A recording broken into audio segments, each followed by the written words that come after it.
तो आदाब, नमस्कार, गुड इवनिंग, सत श्री अकाल। एक बार फिर आप तमाम लोगों का स्वागत है crime story by as Khan के इस एपिसोड में। उम्मीद है कि मेरी पूरी फैमिली अच्छी होगी, अपना और अपनों का ख्याल रख रही होगी। ये कहानी जितनी बेचैन करने वाली है, उससे ज़्यादा परेशान करने वाली है। ये कहानी जब आप सुनेंगे तो खुद ही समझ जाएंगे। 39 साल की सूचना सेठ, जो कोलकाता की रहने वाली है, 6 जनवरी की बात है, बेंगलुरु में रहती है और बेंगलुरु में इसकी अपनी कंपनी चलती है। 6 जनवरी को 4 साल के अपने बेटे के साथ बेंगलुरु एयरपोर्ट पहुंचती है। वहां से ये गोवा के लिए एक फ़्लाइट पकड़ती है। गोवा पहुंचती है। गोवा एयरपोर्ट से एक कैब लेती है और गोवा में एक होटल के पहले से ही बुकिंग करा रखी थी। उस होटल का नाम था सोल बनियान ग्रांड होटल। 4 साल के अपने बेटे के साथ 6 जनवरी को चेकिंग करती है। फिर इसके बाद 6, 7 और 8 जनवरी अपने बेटे के साथ गोवा में इधर उधर घूमती है। लेकिन अचानक 8 जनवरी की रात को करीब 10 बजे ये होटल के रिसेप्शन पर फ़ोन करती है और कहती है कि मुझे एक कैब चाहिए बेंगलुरु तक के लिए। वो पूछता है, मैम किसे जाना है? तो वो कहती है कि मुझे जाना है। तो वो कहता है कि बेंगलुरु कैब से करीब 550 किलोमीटर से ज़्यादा है। गोवा से बेंगलुरु की दूरी 10 से 12 घंटे आराम से इस सफ़र में लग जाएंगे। कैब महंगा भी पड़ेगा।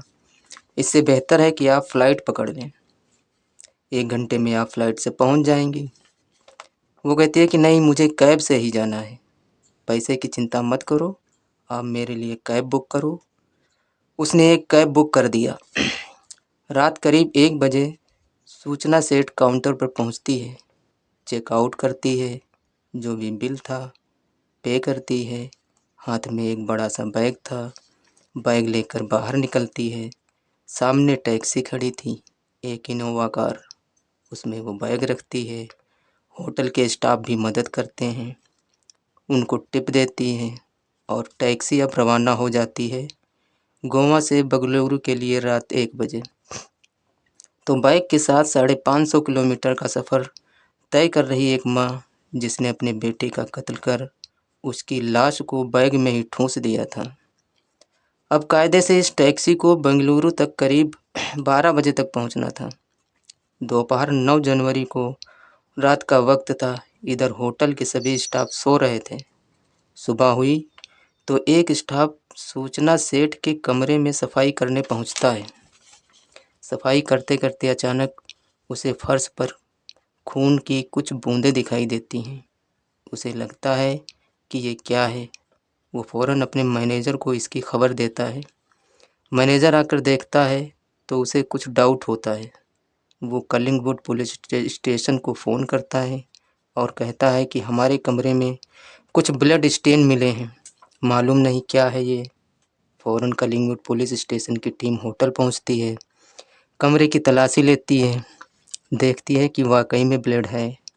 पूछती है कि इस कमरे में कौन रुका था, तो बताया जाता है कि सूचना सेठ नाम की एक लेडी जो बेंगलुरु से आई थी, वो यहाँ रुकी थी 3 दिन और उसने रात 1 बजे चेकआउट किया। पुलिस पहले तो यही सोचकर थोड़ी सी हैरान होती है कि रात 1 बजे कौन चेकआउट करता है। दूसरी बार हैरान तब स्टाफ बताता है कि वो बाई रोड हुई थी और कैब होटल वालों ने ही बुक कराया। अब यही परेशान करने वाली बात, वो रात में कैब से क्यों जा रही है। कुछ अटपटा लगा गोवा पुलिस को। सारे सीसीटीवी कैमरे चेक किए पुलिस ने। तभी होटल के एक स्टाफ ने बताया कि सर, एक और बात अजीब है। वो आई थी अपने एक 4 साल के बेटे के साथ, लेकिन जब गई तो हाथ में सिर्फ एक बैग था, बच्चा नहीं था। अब पुलिस वाले सीसीटीवी फुटेज देखते हैं कि एंट्री में तो बैग और बच्चा दोनों हैं, लेकिन चेकआउट के वक्त तो सिर्फ एक बैग लेकर जा रही है, लेकिन बच्चा उसके साथ में नहीं है। अब ये बात बड़ी अजीब थी।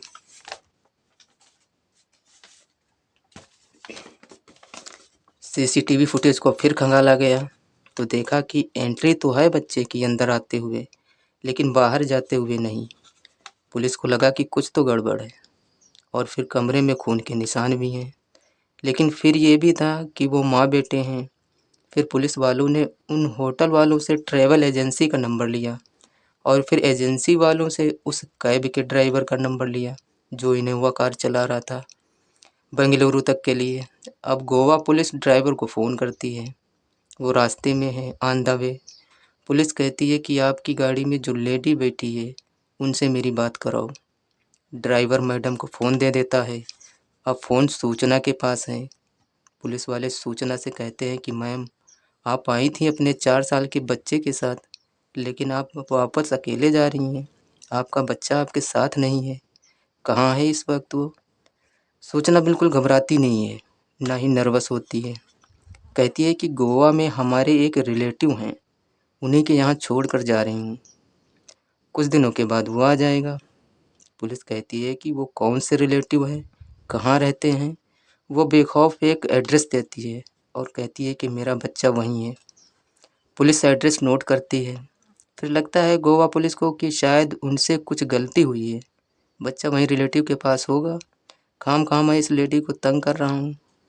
पुलिस फ़ोन काटती है, लेकिन कहीं ना कहीं एक पुलिसिया सोच होती है। गोवा पुलिस एक पुलिस वाले को वो एड्रेस पकड़ाती है और कहती है कि जाओ और इस एड्रेस पर चेक करके आओ कि यहाँ पर उसका 4 साल का बच्चा उसके रिलेटिव के पास है कि नहीं। वो पुलिस वाला उस पते पर पहुँचता है जो सूचना ने गोवा पुलिस को लिखवाया था। लेकिन उस इलाके में जाने के बाद पता चला कि ये तो फेक एड्रेस है। ये बात जब वो अपने सीनियर को बताता है तो सीनियर पुलिस अफसर को डाउट होता है, तो वो फ़ौरन कैब ड्राइवर को फिर से फ़ोन करते हैं। कैब अब भी चल रहा है, ड्राइवर गाड़ी को बेंगलुरु की तरफ भगा रहा है। दोबारा पुलिस वाले कैब ड्राइवर को फ़ोन करते हैं और धीमे से कहते हैं, जो भी मैं कह रहा हूँ उसे तसल्ली से सुनना। तुम इस वक्त कहाँ पहुँचे हो? वो बताता है कि मैं इस वक्त चित्रदुर्ग इलाके से गुज़र रहा हूँ। उसने कहा कि मैडम को पता न चले, तुम एक काम करना कि चित्रदुर्ग इलाके के आसपास जो भी पुलिस स्टेशन दिखाई दे तो तुम फ़ौरन उस पुलिस स्टेशन में जाकर गाड़ी रोक देना, और जो भी पुलिस वाले हों तुम इसी नंबर पर मेरी बात कराना जिस नंबर से मैं तुम्हें कॉल कर रहा हूँ। वो ड्राइवर भी गोवा का लोकल था, पुलिस और इन सब से पाला पड़ा रहता था। वो समझ गया कुछ तो गड़बड़ है। उसने एक जगह चाय पीने के लिए गाड़ी रोकी और एक लोकल से पूछा कि आसपास कोई पुलिस स्टेशन है। उसने कहा कि एक पुलिस स्टेशन है जिसका नाम है आई मंगला पुलिस स्टेशन, ये चित्रदुर्ग में ही है। ड्राइवर ने उसका रास्ता पूछा, गाड़ी में बैठा, गाड़ी फिर से चल पड़ी और इस बार उसने बड़ी तेज़ी से गाड़ी को भगाते हुए आई मंगला पुलिस स्टेशन के अंदर घुसा दिया।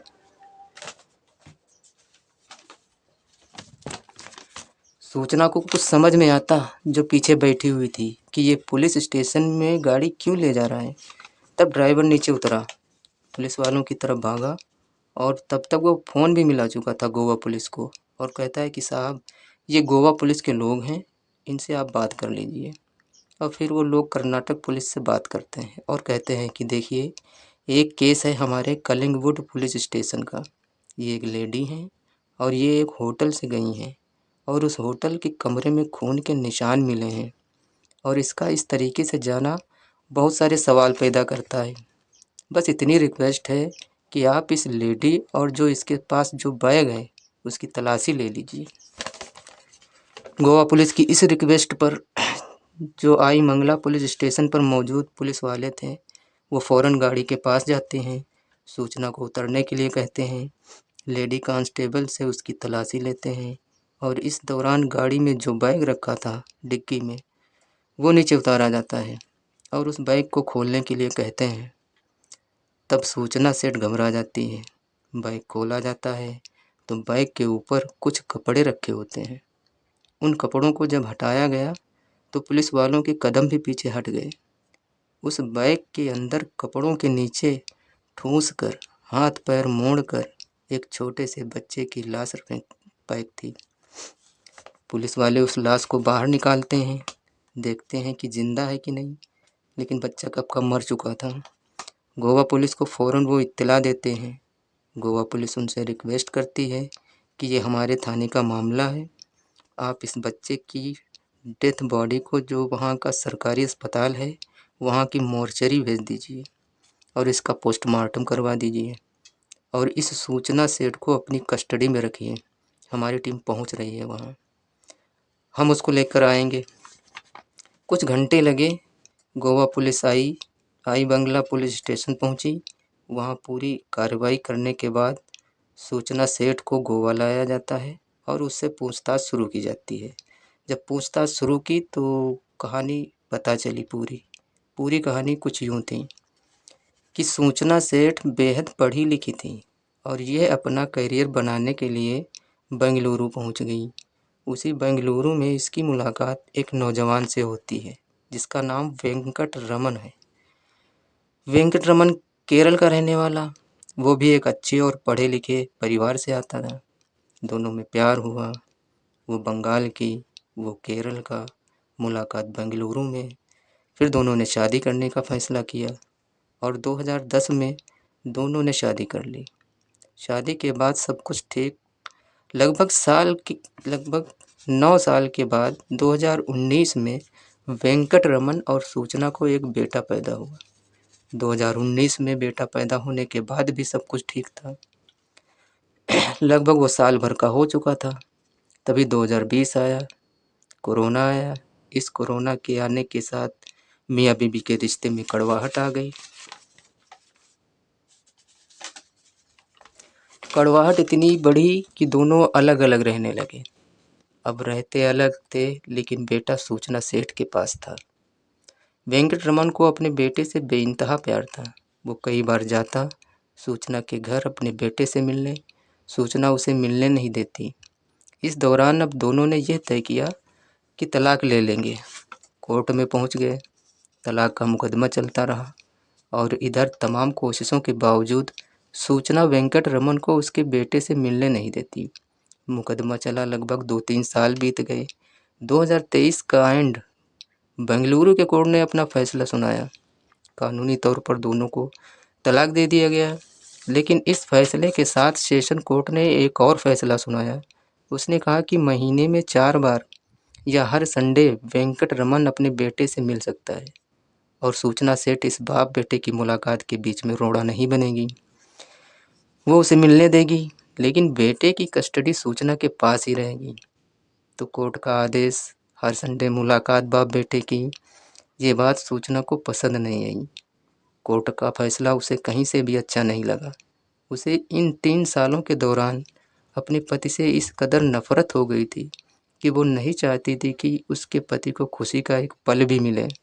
और उसे मालूम था कि वो वेंकट रमन जितनी देर अपने बेटे के साथ रहता है, वो बेटे से जिस तरह प्यार करता है, उन लम्हों में वो सबसे ज़्यादा खुश रहता है और उन लम्हों की वो खुशी सूचना को बिल्कुल गंवारा नहीं था। वो नफ़रत में इस कदर अंधी हो चुकी थी कि बाप और बेटे का मिलन और उनकी मोहब्बत और पति की खुशियाँ उसे बर्दाश्त नहीं थीं। वो परेशान रहने लगी। बहुत सोचा उसने कि वो क्या करे जिससे बाप बेटे का मिलन न हो। कोर्ट के खिलाफ वो जा नहीं सकती थी। इसी दौरान 7 जनवरी को संडे आने वाला था और इस संडे बाप बेटे की मुलाकात थी। लेकिन इत्तेफाक से वेंकट रमन को काम के सिलसिले में फ़ॉरेन जाना पड़ा। वो विदेश चला गया। विदेश जाने की खबर सूचना के पास भी थी। सूचना को जब ये सूचना मिली कि उसका पति यहाँ नहीं है तो उसने एक प्लान बनाया। 6 जनवरी को अपने बेटे को बेंगलुरु से गोवा लेकर आई। गोवा में उसने पहले से एक होटल बुक किया था। 6, 7, 8 वो उसके साथ घूमती रही। इस दौरान कई बार ऐसे लम्हे आए जब वो 4 साल का बच्चा पापा पापा कहता था। सूचना के दिल में नफ़रत और भी बढ़ गई। तो उसे लगा कि वो अपने पति की खुशियों को कैसे छीने। उसे आइडिया आया, लेकिन जो आइडिया आया उसमें ये था कि पति की खुशियों को छीनने के लिए उसे अपनी ममता को भी कुर्बान करना पड़ेगा। मैंने कहा था ना शुरू में कि ये कहानी बेचैन करने से ज़्यादा परेशान करने वाली है।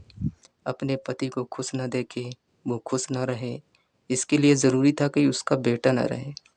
8 जनवरी की रात 8 से 10 बजे के बीच उसी होटल में उसने ममता का गला घोंटा, बेटे को मारा, उसे बैग में पैक किया, फिर ऊपर कपड़े रखे।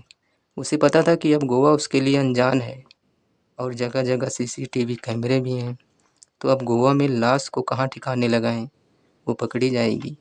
फिर उसे ये भी एहसास था कि अगर इस बैग को लेकर वो एयरपोर्ट से फ़्लाइट पकड़कर बेंगलुरु जाती है तो एयरपोर्ट पर तलाशी होती है, बैग की स्कैनिंग होती है, लाश का भेद खुल जाएगा। उसे लगा कि एक ही तरीका है, बेशक दूर है लेकिन कैब से निकलते हैं। तब उसने रात में कैब के लिए फ़ोन किया। होटल वालों को भी अटपटा लगा कि वो जिद पर थी, और फिर उसी कैब में उसी बैग को, जिस बैग में उसके बेटे की लाश थी, उसने 550 किलोमीटर का सफ़र तय करने का फ़ैसला किया। लेकिन इस कहानी का सबसे अफसोसनाक पहलू ये है कि अब तक ये सुना था कि मोहब्बत की इंतहा कुछ ऐसी होती है जिसमें आदमी अंधा होकर पता नहीं क्या क्या जुर्म कर बैठता है।